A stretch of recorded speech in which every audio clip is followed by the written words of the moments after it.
ಭಗತ್ ಸಿಂಗ್ ಹುಟ್ಟಿದ್ದು ಸೆಪ್ಟೆಂಬರ್ 28, 1907. ಭಗತ್ ಸಿಂಗ್ ರವರ ಪೂರ್ತಿಯಾದಂತಹ ಕುಟುಂಬ ಸ್ವಾತಂತ್ರ್ಯ ಹೋರಾಟಕ್ಕಾಗಿ ಮುಡಿಪಾಗಿದ್ದಂತಹ ಕುಟುಂಬ. ಭಗತ್ ಸಿಂಗ್ ರವರ ತಂದೆ ಕಿಶನ್ ಸಿಂಗ್ ಸಹಿತ ಸ್ವಾತಂತ್ರ್ಯ ಹೋರಾಟಕ್ಕಾಗಿ ಯಾವಾಗಲೂ ಕೂಡ ಸಾಮಾಜಿಕವಾದಂತಹ ಕಾರ್ಯಗಳನ್ನ ಮಾಡ್ತಾ ಇದ್ರು. ಭಗತ್ ಸಿಂಗ್ ರವರ ಚಿಕ್ಕಪ್ಪರಾಗಿರುವಂತಹ ಸ್ವರ್ಣ ಸಿಂಗ್, ಅಜಿತ್ ಸಿಂಗ್ ಜೈಲು ಶಿಕ್ಷೆಯನ್ನು ಸಹಿತ ಅನುಭವಿಸಿದ್ರು. ಅಜಿತ್ ಸಿಂಗ್ ರವರಂತೂ ಗಡಿಪಾರು ಶಿಕ್ಷೆಯನ್ನೇ ಅನುಭವಿಸಿ ಬಿಟ್ಟಿದ್ರು.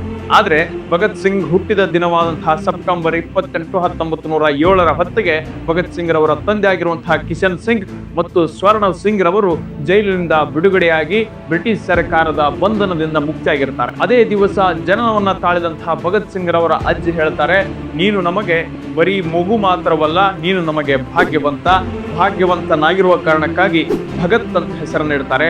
ಭಗತ್ ಅಂದ್ರೆ ಪಂಜಾಬಿ ಭಾಷೆಯಲ್ಲಿ ಭಾಗ್ಯವಂತ ಅಂತ ಅರ್ಥ. ಅದಕ್ಕಾಗಿ ಭಗತ್ ಸಿಂಗ್ ಅಂತ ಹೆಸರನ್ನು ಇಡ್ತಾರೆ. ನಾವೆಲ್ಲರೂ ಒಂದು ಗಮನಿಸಬೇಕಾದಂತಹ ವಿಚಾರ ಏನಂದ್ರೆ, ಭಗತ್ ಸಿಂಗ್ ಅವರ ಮನೆಗೆ ಮಾತ್ರ ಭಾಗ್ಯವಂತನಾಗಿರಲಿಲ್ಲ, ಇಡೀ ರಾಷ್ಟ್ರಕ್ಕೆ ಭಾಗ್ಯವಂತನಾಗಿ ಎಲ್ಲರ ಮನೆಗೂ ಮನಸ್ಸಿನಲ್ಲಿಯೂ ರಾಷ್ಟ್ರ ಪುತ್ರನಾಗಿ ಕಂಗೊಳಿಸಿದಂತಹ ಅಜರಾಮರವಾಗಿರುವಂತಹ ವ್ಯಕ್ತಿ ಅಂದ್ರೆ ಅದು ನಮ್ಮ ಭಗತ್ ಸಿಂಗ್.